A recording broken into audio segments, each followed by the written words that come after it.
The New England Patriots just got a double dose of good news on the wide receiver front. Let's talk about it. My name is Aaron on the daily Patriots content. Don't miss out. Hit the subscribe button. Help me climb up to 8,000 subscribers. Hit the like button. That helps me out a ton as well. Comment below. What wide receiver are you most excited for this season? Let's hear from you and why. Tell me why. So we know the whole Mike Vrabel regime has been not only let's bring in great players, but let's bring in quality players. Now, the other day we talked about that in this draft class. There was multiple players that were captains on their team, multiple time captains on their team, and the character and the culture they cultivated for their university and their time in college football. Now, there's one name that a lot of people actually got pretty upset that I kind of jumped over, and that was Kyle Williams. A lot of people said, "Oh, you didn't say anything." Commented, "You didn't say anything about Kyle Williams. Why aren't you hating on Kyle Williams?" People look into things way too deep at times. But let me say this: I was able to find this. Again, I love college football. Love to read this story because we know in college football right now, the big thing is NIL. Name, image, and likeness. Listen, a lot of people are going away from the whole loyalty aspect to more of, hey, what can I do for myself to make more money? Again, I understand we live in America. Don't do anything for free. If you're good at it, get paid for it. Sure, why not? We could have a discussion for this for a long, long time. But it's also one of those things where it's, hey, do the right thing. Stand up with your teammates. Be there for them. Now, Kyle Williams had a choice. Late last December, he had an opportunity, if he wanted to, like a lot of college football athletes do, a lot of college football players who are going to get drafted do, is forego playing in a bowl game. He could have easily done that. No. Instead, what Kyle Williams did, he put his foot down and he said, listen, this is important, not only to us as a team, but to this school, the culture of this program. And so we are going to play this game. And so that says a ton about someone. Again, Mike Vrabel, Elliott Wolf, this organization, bringing someone in that it's not just about them. Because a lot of times, especially, I'm just going to say it, elephant in the room, at the wide receiver position, you see a lot of players who it's about me. It's about me. It's about me, myself, and I. That's what the focus is on. I want to get money. I want to look flashy. I want to do all these different things. That's a huge step for someone like Kyle Williams, especially when, hey, here's a lot of money. Here's my team. And a lot of people say, I want to take that money. I don't want to risk it. I don't want to risk it. But being able to say, listen, let's go out there and play. And a lot of people left, unfortunately, at Washington State for the transfer portal. Their head coach left. He was hired at Wake Forest. It was kind of this whole debacle, but still being able to say, I'm putting my foot down and we're going to do this and we're going to do this as a team. He ended up having 10 receptions, 172 yards, 1 touchdown. They ended up basically getting throttled by Syracuse. And that was Kyle McCord, the Ohio State transfer quarterback, came in. Again, not a bad quarterback. Syracuse, ACC down this year, not a bad team. But all of that to say, great culture fit for this rebuild. Huge. That is the one big thing from Kyle Williams. Not only, and I'm going to tell you this, the more you watch his stuff, if you watch this Steve Smith video that Steve Smith made, you're going to get excited about him because the guy has a lot of potential. And I think of all the players on this team, yes, I would tell you Will Campbell at left tackle is going to make the biggest impact coming out. But I think Kyle Williams is going to surprise a lot of people in this Josh McDaniels offense. Drake May being able to get the ball to multiple wide receivers, but I think he is going to be that incredibly versatile, play any position type wide receiver that is going to surprise a lot of people. Again, if you're in fantasy football, especially if you're in a dynasty league, do not sleep on Kyle Williams. Don't.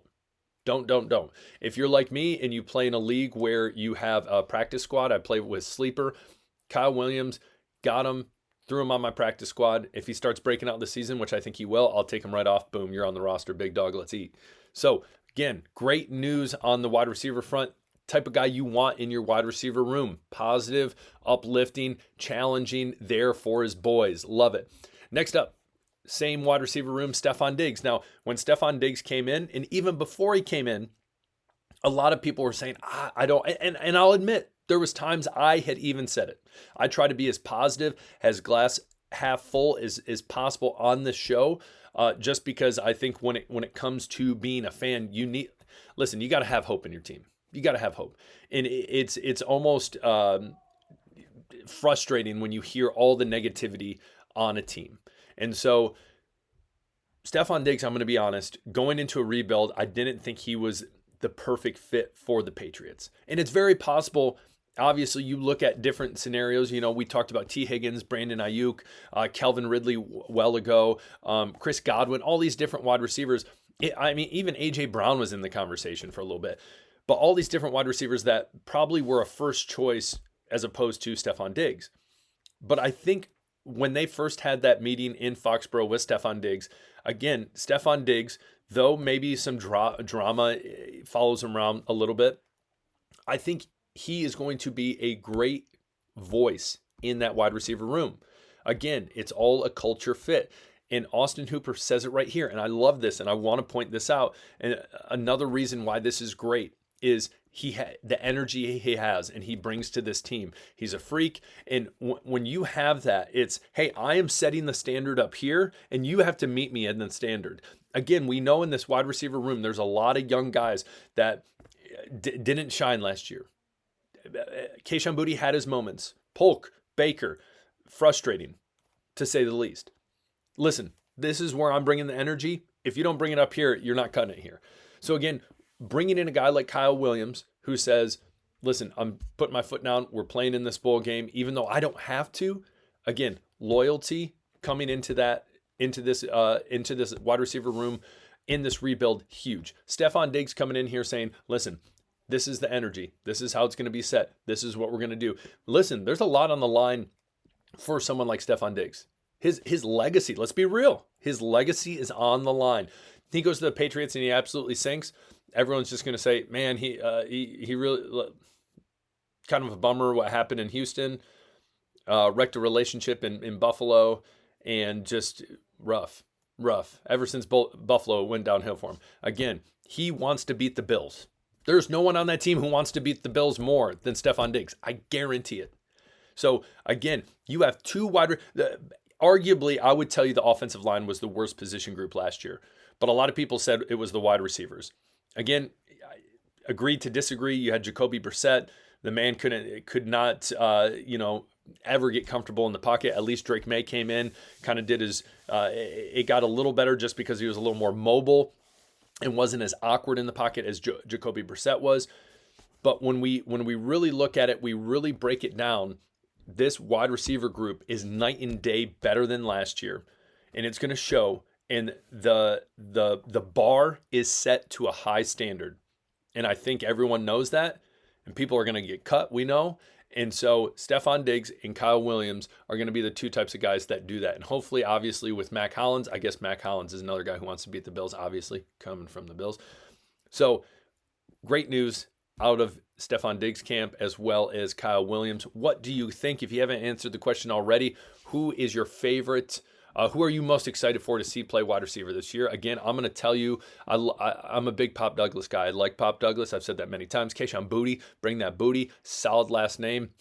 And I think he showed a lot of promise last year. And then there's a lot of other guys at the bottom end that's like, what are you going to bring to the table? What are you going to do? Are you going to meet that expectation? So we will see. But last year, just a reminder, Pop Douglas, the leading wide receiver, Hunter Henry, expect his targets and receptions, in all honesty, I think to be the same under Josh McDaniels, if not a little more, especially in the red zone. They weren't able to capitalize, obviously, a lot last year in the red zone. We all remember that. It was painful to watch at times. But I see Stefon Diggs up there. Kyle Williams, ton of potential.